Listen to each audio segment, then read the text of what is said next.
Hello everyone and welcome along to today's video where we finally have Class. The first two episodes were released Saturday, just gone, and I've watched them both, and today I'm going to review the very first episode, let you know what I thought, whether it was a successful start to the show, so let's get straight into it. So I've watched this episode twice now. I watched it once on Saturday and I've watched it, literally just finished watching it 5 minutes ago before I do this review, so it's nice and fresh in my mind going to it. And I found kind of sort of immediate reaction initially watching it the first time was, this is amazing. The second time I watched it, this is really good. It didn't feel quite as amazing as it did watching it the second time as it did the first time. That's probably just because of the shock factor and everything that was in watching it the first time. But looking at it, kind of, I'm not going to go too in depth into it today because I'm cutting down my review lengths anyway, so that's what I'm kind of aiming for. But looking at overall, it has a very different feel to Doctor Who. It's darker in every sense of the word. It feels just a bit darker. I think you can very clearly tell that it's not a kids' show. Obviously episode 2 makes that even more clear, but in this episode it very much does make it clear this isn't really a show for kids. So the thing is, out some of the opening scenes we have all this sort of mysterious stuff with Miss Quill, some dude running away from the Shadowkin essentially, and it's all very fast-paced action, sort of intense throughout that scene. And to be honest, that's throughout the episode really, and I think that it does feel like the episode has a very rapid pace, maybe a bit too quickly, because it does feel like you're kind of rushing through bits quite quickly, which maybe is a little bit of a downside because you're suddenly sort of going from the day before the prom, 5 minutes of discussion, then suddenly it's the prom, then it's after the prom, it's all happening very quickly, and it just feels a bit rushed at times. I feel like clearly that's to get so much, because you have to get so much into this episode, and because you're essentially having to introduce 5 main characters plus villains and extras and the school and the Doctor. It's quite a lot to try and get into one 50-minute episode, so I'm not really surprised that it did maybe feel a bit rushed at times and really just had to use a fast pace to kind of back that off. And then it does mean that they take a few plot shortcuts through this episode, I find. I mean, just little tiny things like just ones like when we had Ram asking Tanya where she lives and you said, I don't know, somewhere like, it's got a 3 in it or something. When she's meant to be a child genius, I think she'd know her own address. So it's just things like that are just very small things, but are just kind of keeping the plot going, and sort of things that don't quite make sense if you look into it a bit too much. It wasn't a major problem for me, but it was just something that I noticed that it did feel a little bit rushed. One thing I have to say I really did like was the direction and the cinematography in general through this episode. I thought the direction was very interesting, and obviously with this fast pace, quite intense, but they really captured that very well with the direction. It was all, I felt, directed excellently. And I have a sense, watching these first 2 episodes, that Patrick Ness likes a good flashback scene.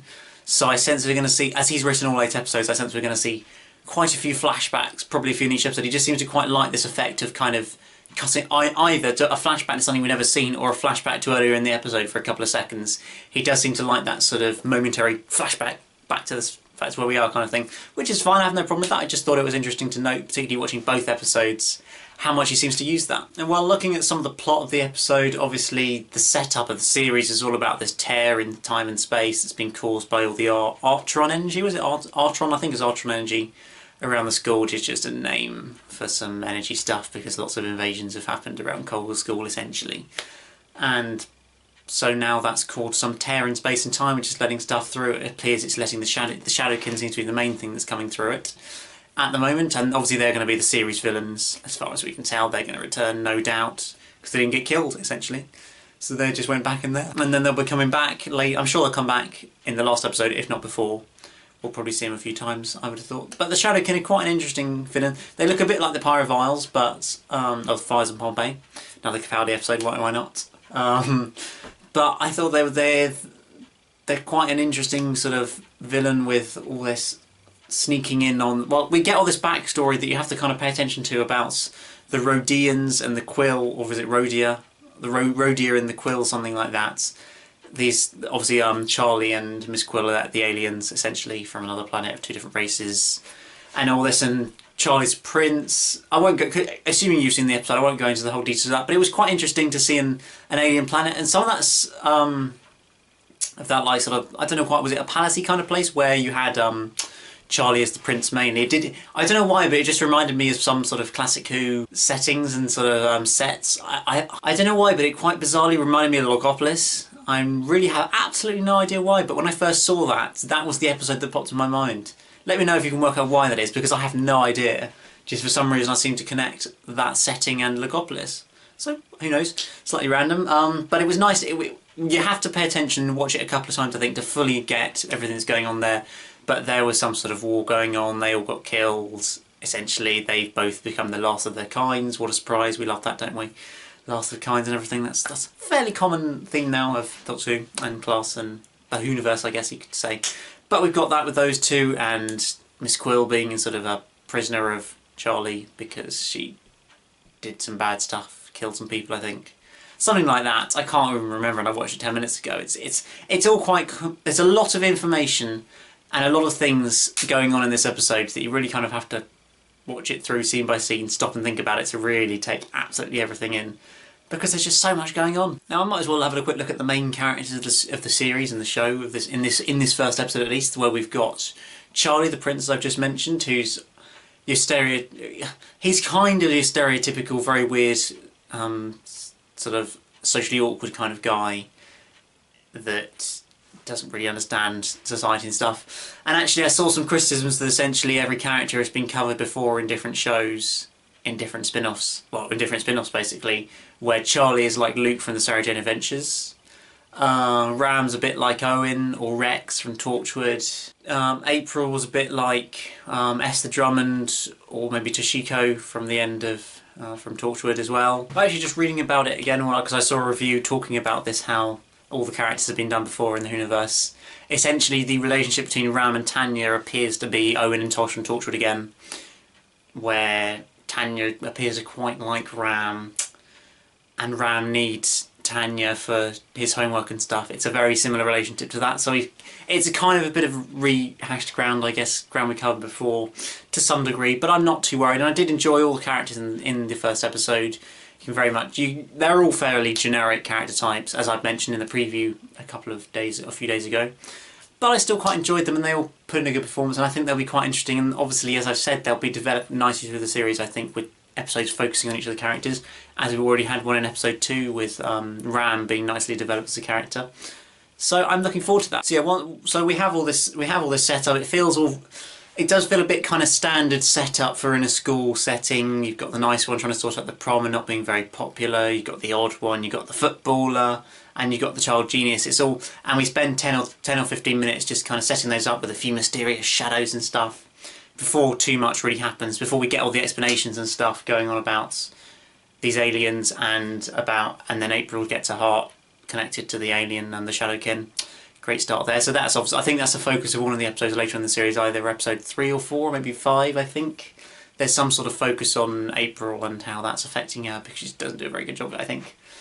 Obviously I haven't seen it, but I was just reading the synopsis and stuff, I believe. I was reading about that. So that's something to look out for, and it's something different for an idea as well, to have her connected to the alien, the Shadowkin, in that sense. So that was good, but it took its time to get going, I think. As much as it was fast-paced, there was quite a lot of setup in there. But then we get to prom night. So yeah, we finally get to the prom night, which is kind of the bulk of, I guess, the episode, really, when the whole alien invasion stuff actually happens.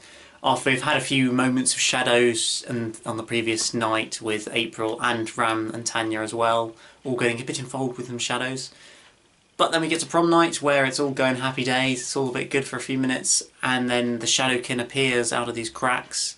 We get the utterly brutal murder of Ram's girlfriend, Rachel, which on first viewing did seriously shock me. It was like, whoa, they actually did that kind of thing. Standing right in front of Ram as the Shadowkin just sticks a sword through her back and Ram gets covered in blood. It was pretty brutal, and I was not expecting it. So that's very much why you can say it's not a kids show. Just watching that scene, you can kind of say, yeah, I don't think 5-year-olds should be watching that. So, but it was great to see that they're doing something so kind of ambitious and different with that, because even in Torture we didn't tend to see too much of that. I know obviously Susie blew her head off in the first episode, but we didn't tend to see too much of that. So that was good and very shocking, really, but good they're willing to go that far. And obviously Ram losing his leg as well. It was all pretty kind of gory and brutal and serious and everything, and dark and adult and whatever other random word you want to use to say that.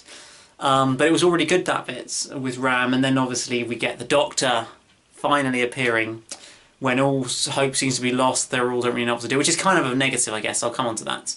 They don't really know what to do, and then out of behind the curtain, the Doctor appears. So I have to say, this was probably my favourite moment of the episode, was when the Doctor appears from behind the curtain with an exciting rendition of a good man. Comes on in the background as well. The Doctor's come to save the day, kind of thing, as we've all been building up to this because everybody knows it's coming. So it was my favourite moment, and it was the best part of the episode. Capaldi, why it was always going to be. Let's be honest, it was going to be Capaldi. He only gets sort of 7 or 8 minutes of it, but he owns it all. He's some more brilliant lines about IKEA and this cabinet and stuff, and there's just lots of little jokes. The media studies joke was funny as well. He's got some great jokes and great lines, and he comes and saves the day. It is a little bit kind of magic wandy again, with the sonic screwdriver kind of saves the day. It's a bit of yeah, the magic wand screwdriver. Let's put the lights up so that they'll magically have to go back into their cracking time or whatever. It was a little bit kind of suddenly it's all over in no time, as it were. But I'll kind of let them off because there was so much to do in this first episode, and they kind of need to get it over and done with. But it did kind of happen a bit in the second episode as well, which I'll come on to tomorrow when I review it as well. So I don't know. We'll have to see how Patrick Ness goes with his solutions, sort of to save the day kind of thing. Whether they're going to be a bit too simple, as it was in this situation. But it was good to see the Doctor there. His lovely velvet jacket again, saving the day, owning it all really, and taking complete control. Yeah. So thinking about Capaldi's appearance, as much as I loved having Capaldi there, and it was brilliant to see him again after so many months, and to have lots of the Doctor and stuff. It feels a bit like it undermines the episode and the characters of the show, because it felt like we can't do it on our own, we need the Doctor to be here to save the day kind of thing. And so he turns up and saves the day and then runs off again. And when you get that 10-minute tease of him, I feel, in my opinion, you want to see more of the Doctor. You don't want... I do like the characters in the show, the main characters, but I prefer to have the Doctor in Doctor Who rather than this. So that, I feel that maybe that wasn't the greatest decision. I think it was done a lot just to try and get people to watch the show by saying, look, the Doctor's in the first episode, you should watch this kind of thing. And it'll probably work. I expect it will work, but in terms of within the episode, I just feel like to just kind of make the characters appear in control and good characters and ones that you really kind of put your trust in, they needed to save the day in the first episode, not the Doctor with his sonic screwdriver. So that was where I feel it was a bit of a negative to have the Doctor in it. But I did love having him, of course. How could you not? I mean, I can't imagine there was many people who were disappointed to see Peter Capaldi appear from behind that curtain at that moment. It was just perfect. But yeah, it just feels it undermines the characters and their abilities a bit. Because as much as he then goes on and tries to justify how good they were, about sort of being willing to sacrifice themselves, bravery, brains, all this kind of thing, it was still the Doctor who saved the day in the end, and you don't feel that those guys could have done it at the moment. So that was a little bit disappointing, I think. So we've had the Doctor, he's been and gone. I'm not sure whether we'll see him again. I'm 95% sure we won't see him before the last episode again.